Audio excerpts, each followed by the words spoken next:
y'all, it's Marissa and Morgan, and we are back at it again with another video. Today we're going to be starting off with our 4-part series about dating in 2020. I don't know if it's gonna be 4 parts exactly, but however many parts it is, y'all just stay tuned because this is probably going to be something that needs to be broken down so that we make ourselves clear and where we stand. But yeah, let's just jump right into it. So basically, let's get into our relationship status. What is yours? I am 100 and 50 and 10 and 20 and 30 and 40% single. And I'm the same. We're both single. I think that right now for us, that's probably the best decision in our life. Not that we probably made the decision on our own. Events made it that way. But yeah, I don't think nobody mad at it. No, I'm actually chilling. I love, my singleness. So yeah, what you gonna say? I think when she said she loved her singleness, that's a huge thing. Like being able to love yourself enough to like enjoy your single moments and not be like spending the whole time wishing for someone else to complete you, but make yourself a complete person first. Be whole in everything you do. Love yourself, and that right person will naturally attract themselves to you, like the law of magnetism, because you're putting out so much good energy in the world that you're gonna find that person that matches that good energy. So just enjoy you and hone in on all the things that make you the most beautiful person in the world. And that's another thing too, is maybe not even just be like trying to, I think we get too caught up in, okay, like if I'm single, that means I'm just gonna go out and act a fool and do whatever I want to do. Or like hoeing. We can just say what it is. Like just trying to be hoeing, like trying to be seen. Yeah, and just doing too much. I feel like that's unfair because you're doing yourself a disservice. You really are. When you do that, you're putting yourself in more mental attachments instead of just being your head just being driven on what your goals and what your desires are and working on yourself, so that when you get to that time when you find somebody, it's no question on, you have everything set up. So they can't tear you down, because even if they do leave, you're so headstrong, you're so driven on yourself that it not in a rude way, not saying that person won't matter, but I'm saying if that person was not to work, you have so much built up, what's the word called? Animosity? Esteem, or like you're so empowered by yourself that you don't need another person to make just this kind of independent. Yeah, you're so independent. You don't need that. Where you don't even acknowledge or appreciate the fact that another person has walked into your life. We will appreciate. I hope we appreciate it. I guess that's another thing too, is what kind of, and this is a question that I asked some friends of ours, including Marissa, within the car, when it was like, what do you really say to a person when you are in the dating stage and they ask you, what are you looking for? Because those words are powerful. When you put out what you're looking for, you're manifesting that. And you're also setting a limit and you're setting an expectation for the person you're talking to either like pretend that they meeting, or maybe they meet it and maybe they meet it for real, or maybe they exceed it, or maybe they don't even come close. And it's like that can change the trajectory of what y'all doing. Like if that person don't be up to what you say at that moment, like that can definitely throw them off track. So what do you say? Like, and this is the hard thing because I don't think neither one of us had like a firm answer to the question. No, I had an answer, but it really wasn't a firm answer. My answer was more so find things about me that I don't know about myself. I'm not saying that you should have to, maybe I don't know this about myself. If there's something, I was gonna say no. Maybe don't say that. No. Don't say find things I know, but I think she fixed it up. No, like, when you say that, they're gonna be like, wait, so you expect me to figure out who you are before you know who you are? That's completely the wrong image I'm trying to give. I'm trying to say, notice the small things about me. Yes. Notice small things that I like to do, habits and traits that I have that I may not even think, I didn't even notice I did that. If you catch on to those things, that shows me that you really care. To me, it's very childish to still be saying, oh, you buy me flowers.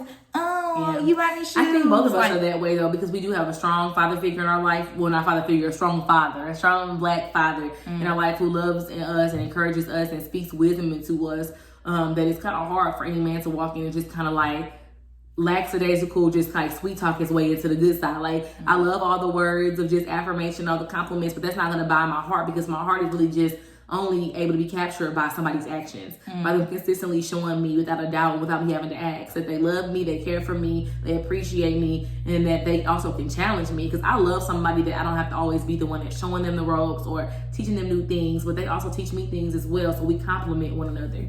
And that's a huge thing for me when I would like talk about what I want. I think number one for both of us was God-fearing. So if we was making like a little list, it probably will pop up right now on the screen. One would be God-fearing. But 2 probably would be for me. I don't know for her if it would be the exact ranking, but 2 for me would probably be somebody family oriented, because I know that because we're so close, we're sisters, blood sisters, and we have another sibling and a sister-in-law who's a sister and a niece. It's like we just really close. And I feel like if you're not family oriented and you don't like being around my family and I don't like being around yours, probably not gonna work.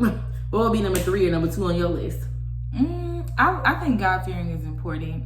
I also think someone that is very adventurous. I'm not super, like, honestly, I'm not super adventurous, like doing the crazy stuff. Like, I'm not a huge water person. I'm not really a huge outdoor person either. But somebody what type of adventure do you want? So you the adventure to go try food with you? Yeah, no, that's me. I love to eat. This fool wants somebody to go try food with her. No, if you want to go and try different restaurants with me, cool. If today we wake up and said that we want to go to, I don't know, just out of town, like a random day trip type of thing. Yes, spontaneous. Okay, that's the word I'm looking for. That's number 3 on mine, spontaneous. Yeah. Because I've lacked that in so many past relationships, and I've kind of narrowed down. That's what I've been missing sometimes. Like, that spontaneous, that person that will lead in planning something, that will just do something out the blue and make me feel surprised. I'm never surprised, y'all. I'll be knowing about everything. I'll be on top of everything, be planning stuff myself, so I can't really be surprised. But if someone could be that person for me, they'll really take the load off and really surprise. And I'm not saying all the time. Every once in a while, it'll be great. Like, I don't expect surprises all the time. I don't expect gifts. I don't expect any of that extra romantic, all that. But every once in a while, you plan something, you suggest something, you take me somewhere new, show me out, you show me off, I dress up. Like, that is amazing every once in a while. That is really amazing. Like, fellas, if you're doing that, kudos to y'all. You the real MVP. I say not even a part of my checklist of things that's this is highly important. But just to do outside of a checklist. It doesn't matter who the female is. Say your intentions from the jump. Like, for any female, it doesn't matter who she is. You can't tell me throw her off, and one be like, female that will not be in awe of you if you tell her from the jump. You sit down and be like, hey, these are my intentions. Even if your intentions are just to sleep with her, at least you are blatantly honest, and the girl will know I'm moving around. And they're gonna respect you. They're gonna respect you. And she may even become your friend. I'm like, dang, I don't like them, but I respect them. Exactly, because it's like so many guys lose your respect for them just because of the way they come at you. And the way that things turn out. That don't see when the man is giving them attention, they try to like make it something more. Get on there. About the what? Get on the females that a man be showing them who they are and they don't believe them. The man that be showing them, oh, my intentions are just to be your friend, but you be like, I'm just gonna wait around until he fall in love. Oh, okay. Like, if he's showing you, he's telling you, like my Angelo, that's sweetheart. You better believe that man. Period. Please don't waste your time. I've also had some in this world that have been a little closer to me as well. I've had people before. If he's showing you, be honest. If he's showing you, he don't care, sweetheart. If it walk like a nut, quack like a nut, sweetheart. What is she? Sweetheart. Like a baby. Sweetheart. Carisha, please. Carisha, please let it go, baby. Carisha, please, I'm begging of you. If this man's telling you time and time again, like, why are y'all he don't want to talk to you. Stupid. He doesn't. He's saying let's be friends, and then you end up sleeping with him, and then you still be wondering, oh, girl, and they be calling my folks about, girl, he don't want to act right. That's why I be saying it's like it gets very exhausting when somebody shows you who you are. They are. Please believe them, because it's like, I'm more than Kiana Owens. Please don't take me as nothing else. If I tell you I'm more than Kiana Owens, I'm gonna be more than Kiana Owens. Yeah. Please don't take me for Sarah Louise Brown. I think that a lot of females don't be thinking about that. They just think that it's always okay. Are you good? I think a lot of females just be caught in a daze. It's like they get in their face and they forget where's your common sense. Like me, I used to be that gullible back in the day, but nowadays I'm not that easy to just Okay, let's pause right there. What's the next one? So we need to get on that one. That was good. That was deep, y'all. Y'all took us there. All right. So now, what's the next one? So that one was what you would say to a man when you expecting, we're telling him like what you expect. I think the next thing is, how do you keep something when you're in a dating relationship? How do you keep it going? And how do you know when it's time to go to the next level? So now that I got it spicy, I'm keeping it spicy. What's those little tips? And then, sorry, I'm listening, y'all. Then how do I know when it's like time where I should be talking about marriage, everything else? And my biggest thing is, do you date from the jump for marriage? Because if I was asking you, because the question was, how do you keep it spicy? And then how do you know when it's time to go ahead? How do you keep it spicy for what? Like in your relationship, how do you keep, like, what do you do to make in your relationship to make sure that you're not losing that love, that you're not becoming complacent, that you every day you're like growing in love towards the goal of marriage?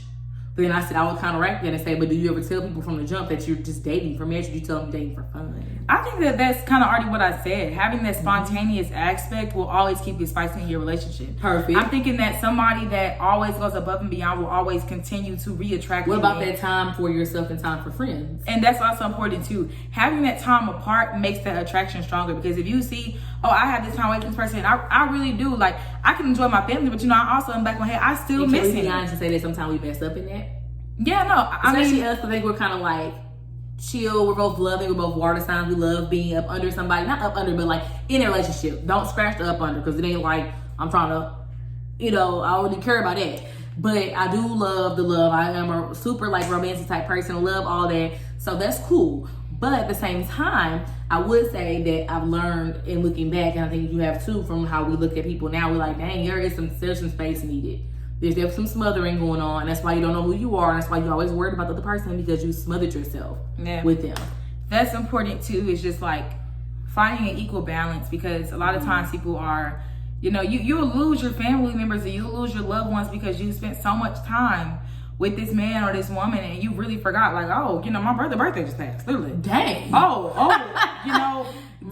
mom and daddy just did this. I still remember my family, y'all, but I guess we kind of like, I just wanted to be honest. I didn't want us to feel like we was putting y'all down and we didn't talk about ourselves too, and things we've done in the past, like mistakes that were made that probably resulted in probably breaking up sometimes. Because if you smother, sometimes it can lead you to that. Like, we have to work up because it's not working. We smothering too much. And not even trying to be dramatic, because this can go this may lead into our next conversation, but really always remaining to put yourself first and respecting yourself and loving yourself, because it's really so sad how many relationships you see you're coming out with. You just, even on Twitter recently with the sexual assault situation, things like that. Sexual assault can be taking place in a relationship. People think, oh, I'm in a relationship with this person, that can't happen. It can't happen. If you do not give consent of your body, then that's still sexual assault. Your body. It's still your body. You're still an individual before you are a relationship. And I think a lot of times people are so consumed in what he wants, what she wants, what do you want? And that's really what matters. And that's why, like we was talking about in the beginning, it intertwines, because if you're putting yourself first, like Marissa said, but then you're also doing what I was saying in the beginning by knowing who you are and being a whole before becoming a couple, then you always gonna know who you are, what you expect, what your goals are. You're never gonna forget those things, because you built such a strong foundation, such a strong core of who you are, and a love for yourself and a respect. You're not gonna let people just disrespect you, walk all over you, ignore you. Like, when you love yourself, your standards become higher, but also it's like that person doesn't complain because they love themselves too, and they whole too, and they get it. Like, they understand it. It's not like, it's never too much for the right person.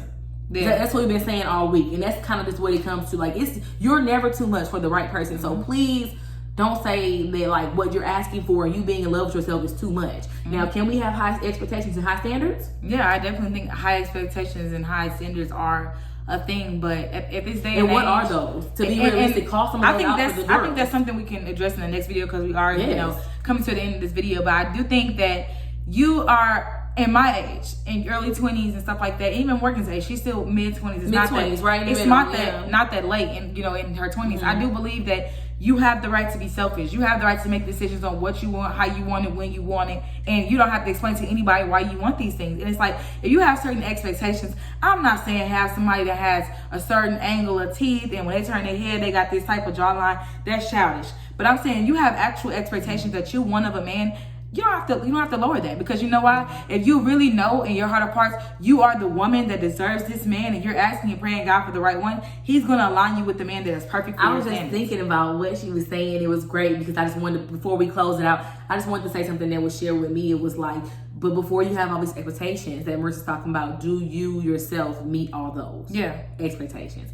That's something that I had to take a huge deep look at myself this last couple of months, like started quarantine, all that. I took a look at myself and was like, dang, all the things that I probably would list out for a man to fulfill, do I bring all those things to the table? Because it's not fair to ask something that you cannot give. Period. And that's all I got to say about that. You can't expect something from a guy that think about you don't even bring to the table yourself. And I'll give him one example of it. What's a good example of something that a lot of times females probably do lack in low key, but they asking a lot of it from a guy? Because I think, for me sometimes, I think it's like the way you're loved. I think that's a huge one. I feel like a lot of times we ask for them to love us a certain way, like love me this, like show me by doing this, or tell me by doing that. But do we ever ask them, how do you like to be loved, or do we just give them the love that we naturally give everybody else? I think Would mine you take would your be- time out to ask them, like, hey, how would you like, what's your love language? What do you like? What do you perceive as being love? Or do you just go around giving the same love that you always give, which is great because it's genuine love, but is it catered to the person that you're with? I think mine would be sharing emotion. So a lot of times in my past relationships, I've always said, you're not, showing me how you feel enough, or you're not telling me But how you you only feel doing enough. it. But then honestly, I'm just type that be like, we do what girls do, go quiet on them, and then they be like, what is wrong with you? And it's like, okay, I can't get mad at you because I'm always saying you don't say your emotions, but sometimes we shut down as well to try to get their attention. Period, Pooh. And it's like, you can't get mad because he did it, but then you also always doing the same thing. That's what I'm saying. Like, but that takes a break. That takes emotional strength as well. Yes, because and that takes being whole, right? Because like if you don't even know who you are, how do you know what emotions you feeling? That's That's true. deep. Like, how can you like say what your emotions are out your mouth if you don't even know who you are, like what you feel? So like that's what I'm saying. It gets really deep when it comes down to the fact that before you date somebody, you gotta know who you are. For sure. Well, you guys, this is the end of this first part of this video. We're gonna have a lot more to come. We can go for days talking about dating and relationships. This is great. I also want to, as life keeps going on, I really want you guys to try to kind of see our growth, in learning about ourselves, and even before we get into these new relationships that God's gonna bless us with. Yeah, that's kind of all I have to say on that. Want to thank you guys for watching this video, and we will see you in the next one. All right.